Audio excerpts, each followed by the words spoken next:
Georgia defensive lineman Warren Brinson, number 97, if you're not familiar.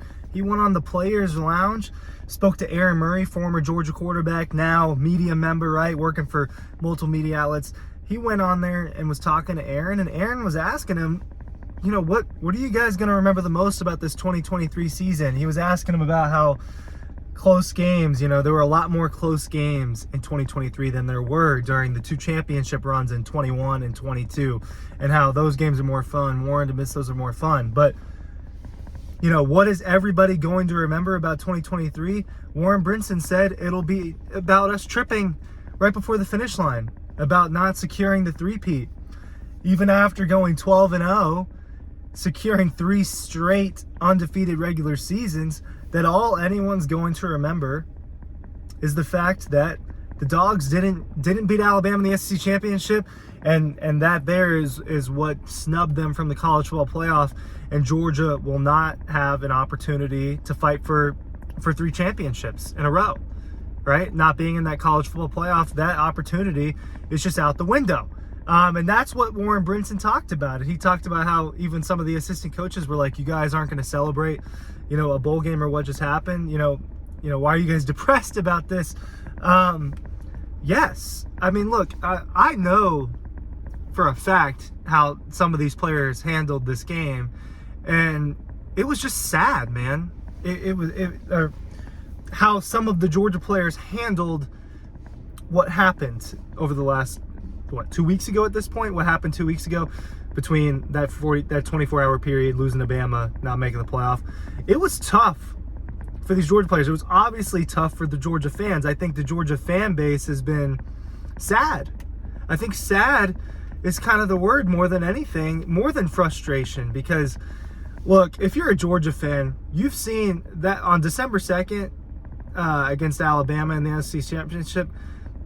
Georgia fans have seen that movie over and over again. It's like a bad movie for Georgia that you're forced to watch around. It's like a bad Christmas movie that you're forced to watch on repeat. Your in-laws or your sister or whoever, this is their favorite Christmas movie and they want to watch it over and over again. That's what Georgia and Alabama and the SEC championship is for Georgia fans. And that's what happened. And that's what people are going to remember about 2023. They're not going to remember much about Georgia dominating Ole Miss. They're not gonna, will people look back and remember the fourth quarter against Auburn? Will they remember what Brock Bowers did against the Auburn Tigers? The back-to-back one-handed catches, the one where he turns his body and grabs it like this, the other where he reaches out and just snags it out of midair. Will they talk about what Carson Beck and Brock Bowers did on that drive? No. What people, and I understand why. I get it. What will I remember most about 2023? The same thing as everyone else. The fact that Georgia didn't three-peat. And it's sad for this group of players, and it's something that I discussed. I wrote a story about this on the site a few weeks back, dogpost.com. I discussed how Georgia's playing against more than just the competition on the field. Georgia has been playing against comparison. Georgia had been playing against pressure from teams that don't exist anymore, right? Because once it hits 2023, the roster is different, and it is a different group of football players. It is a different football staff. The way it's broken down, it was a different version of the Georgia Bulldogs. And what Georgia was fighting in 2023 was pressure and comparison from 21 and 22, inherently from the fan base, from the country, and inherit from themselves. You don't think that those Georgia players heard, saw, know, and feel everything that these guys are saying? So I urge empathy.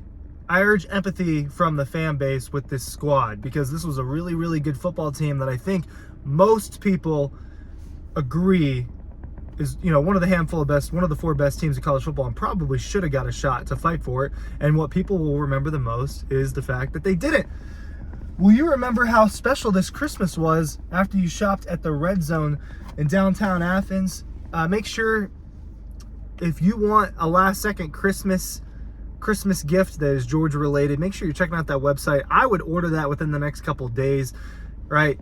Just as Dean has been telling you with with the book promos we've been doing. It's getting close to Christmas. It's getting close to that, being able to guarantee things. You understand how it works with online shopping. We're getting towards that cutoff of being able to guarantee, any place really, being able to guarantee shipping out items before the actual date of the 25th. You know how it goes, but make sure you're doing some of your Red Zone shopping, some of your Christmas shopping at the Red Zone. My mistake. Do you think, Georgia fans, are you going to remember halftime against South Carolina? Remember how big of a deal and how much we said we were going to look back, and maybe this was under the assumption that Georgia would go on to be a playoff team and go on to be a national championship team. Remember how we said we're going to look back at this moment against South Carolina at halftime when Carson Beck you're watching the SEC special and Georgia's down by 10 at halftime to South Carolina, down by double digits. I can't remember, 14-3. They were down by 11. Are we going to remember Javon Bullard's speech? Are we going to remember Cedric Van Pran's speech? Are you going to remember that smile and wink that Carson Beck gave to the person sitting next to him when they were down by 11 at home against South Carolina, and now Georgia fought back? Are people going to remember the Missouri game? Are people going to remember how they fought with a top 10 team at home and beat them, and how they they were losing in that game at the beginning? There were a lot more close games. This was I think that some people wouldn't categorize it as exciting. From a pure football standpoint, this was probably a little bit more exciting because you talk about the close games, you talk about the tough matchups, right? Like, an objective football opinion and football viewer opinion would be, well, that was a hell of an SEC championship game. And yes, it was. That was a great football game. It just wasn't great for Georgia at the end, right? You see what I'm saying? I understand that it stings for Georgia fans, and I get it. I understand. But, we won't. I don't think people are going to look back at. Are people going to look back at the stretch in November and October? Let's throw the Florida game into that. After the bye, will people look into that 4-game stretch where Georgia destroys Florida in Jacksonville, handles Missouri at home, destroys Ole Miss at home, goes on the road and dismantles Tennessee, when it was unequivocally, there was no question, Georgia is the best team in college football? Are people going to remember that stretch? I think so. I think people will probably look back and remember that. You'll have to go back and remember the injuries and the moments. No one's going to remember what happened against UT Martin or Ball State or UAB. It's just plain and simple.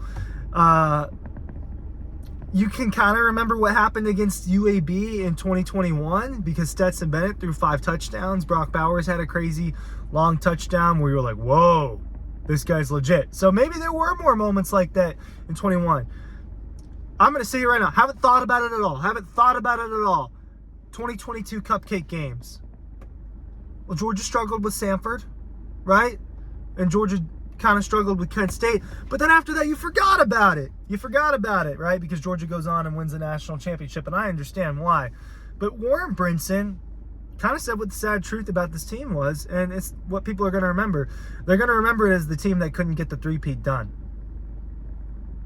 And they lost on the wrong day against Alabama. They lost the wrong game. If Georgia had lost any other game that year and then beaten Alabama in the SEC championship game, they would have been in the playoff. And that's kind of the sad reality with it.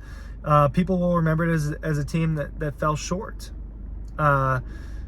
People remember that 2017 team as being people really romanticized the 2017 Georgia team and I get it, that had Nick Chubb and Sony Michel and won the Rose Bowl and barely lost to Alabama in the national championship. I wonder if people will romanticize this 2023 team, or if disappointment will be what overshadows it from a fan perspective.